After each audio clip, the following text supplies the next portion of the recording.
Lumapit sa DepEd Division Office sa Lawag City ang dalawang inang ito.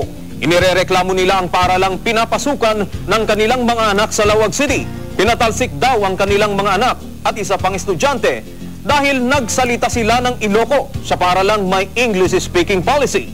Ipinagbabawal umano sa mga estudyante, magulang, guro at staff na magsalita ng Iloco sa loob ng paaralan. Ayon sa isa sa mga estudyante, hindi sila nagsalita ng Iloco. Nag-uusap daw silang tatlo nang biglang napamurang isa dahil sa nawalang project. Nakarating daw ito sa may-ari ng eskwelahan, kaya pinatawag sila sa opisina nito. Doon na raw sila nakatikim ng masasakit na salita. Hindi na ako pumasok pero yung isang classmate namin po, sinigawan daw niya,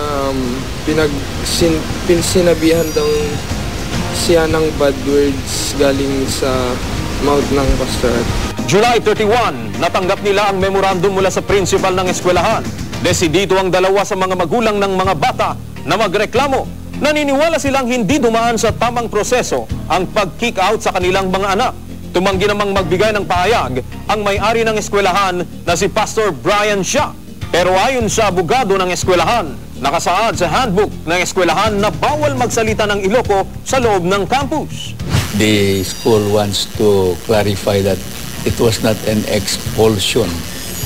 It was just an advice by the school to the student to transfer to another school. It's not that cruel. Owing to the violations incurred contrary to existing rules and regulations of the school.